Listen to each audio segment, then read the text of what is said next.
అందరికీ నమస్కారం. శ్రీ విశ్వావసు నూతన సంవత్సర ప్రారంభం సందర్భంగా ఈ ఏడాది వృశ్చిక రాశి వారి జీవితంలో జరిగే ఖచ్చితమైన మార్పుల గురించి వివరంగా తెలుసుకుందాం. ఈ వీడియోని తప్పకుండా చివరి వరకు చూడండి, లైక్ చేసి షేర్ చేయండి, అలాగే తప్పకుండా సబ్స్క్రైబ్ చేసుకోండి. శ్రీ విశ్వావసు నామ సంవత్సర సందర్భంగా వృశ్చిక రాశి వారి యొక్క ఆదాయం 2, వ్యయం 14, రాజపూజ్యం 5, అవమానం 6. ఈ సంవత్సరం వృశ్చిక రాశి వారికి పంచమ శని అంత శుభ ఫలితం ఇవ్వట్లేదు. అలాగే అష్టమ గురువు కూడా దోషకారకుడు అవుతున్నాడు. అయితే మిగిలిన గ్రహాల యొక్క అనుకూలతలు మీకు కొంచెం రక్షణగా ఉంటాయి. అలాగే ఏడాది మధ్యలో గురువు యొక్క సంచారంలో కొన్ని మార్పులు చోటు చేసుకోవడం వలన ఇక్కడ కూడా మీకు యోగదాయకంగానే ఉంటుంది.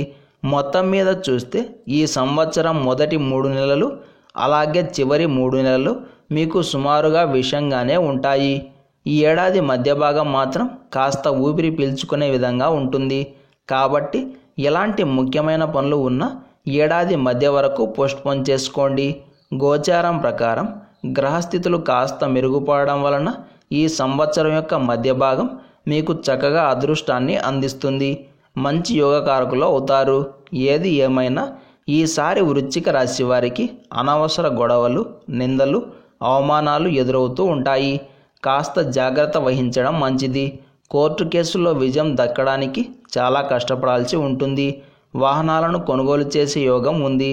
అదేవిధంగా కొన్న వాహనాలు యాక్సిడెంట్ పాలయ్యే అవకాశాలు కూడా ఉన్నాయి. కాబట్టి కాస్త జాగ్రత్త వహించండి. దూర ప్రయాణాలు చేసేటప్పుడు పబ్లిక్ ట్రాన్స్పోర్ట్ను మాత్రమే వాడుకోండి. గతంలో దూరమైన మిత్రులు అలాగే కుటుంబ సభ్యులు ఈ సంవత్సరంలో మీకు దగ్గరవుతారు. ఈసారి ముఖ్యంగా భార్యాభర్తలు మూడో మనిషికి తావు ఇవ్వకండి. అది ఎవరైనా కావచ్చు. కోరి గొడవలు తెచ్చుకోవద్దు.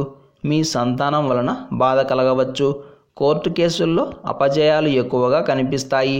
వ్యవసాయ రంగం వారు దయచేసి అప్పులు చేసి వ్యవసాయం చేయకండి. మీకు ఉన్నంతలో మాత్రమే కృషి చేయండి. మంచి ఫలితం ఉంటుంది. విద్యార్థులు ఈ ఏడాది ఖచ్చితంగా చదువుపై ఏకాగ్రతను కనబరచాలి.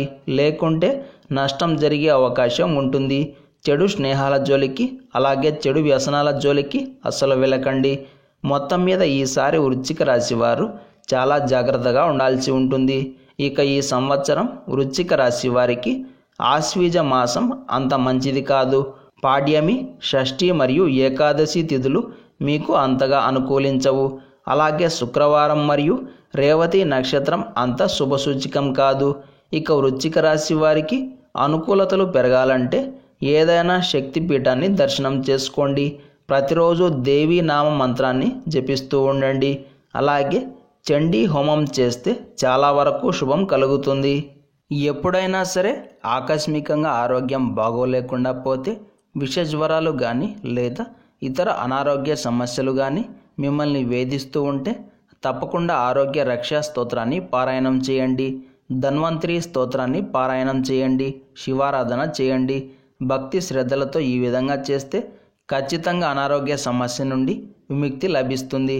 రాబోయే 2 రోజుల లోపుగా సాయంత్రం వేళ ఈ చిన్న పరిహారం చేస్తే మీ ఇంటికి పట్టిన పీడ, దరిద్రం, నెగిటివ్ ఎనర్జీ అన్నీ తొలగిపోయి చక్కటి అభివృద్ధి మరియు ప్రశాంతత ప్రాప్తిస్తాయి.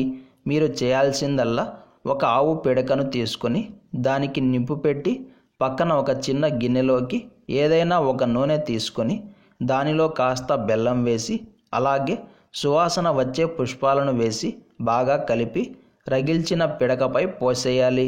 ఇలా చేయగా వచ్చిన పొగను ఇంటికి సింహద్వారానికి, తులసి చెట్టుకి చూపించి ఇల్లంతా ధూపం వేయాలి. తరువాత ఇంటి బయట పెట్టేయాలి. ఇలా చేస్తే చాలు. ఇక ఈ సంవత్సరం మొత్తం మీకు తప్పకుండా శుభం కలుగుతుంది. ఇలాంటి సమాచారం ప్రతిరోజు మీకు వీడియో రూపంలో అందాలంటే వెంటనే మా ఛానల్ని సబ్స్క్రైబ్ చేయండి. అలాగే బెల్ బటన్ని యాక్టివ్ చేసుకోండి.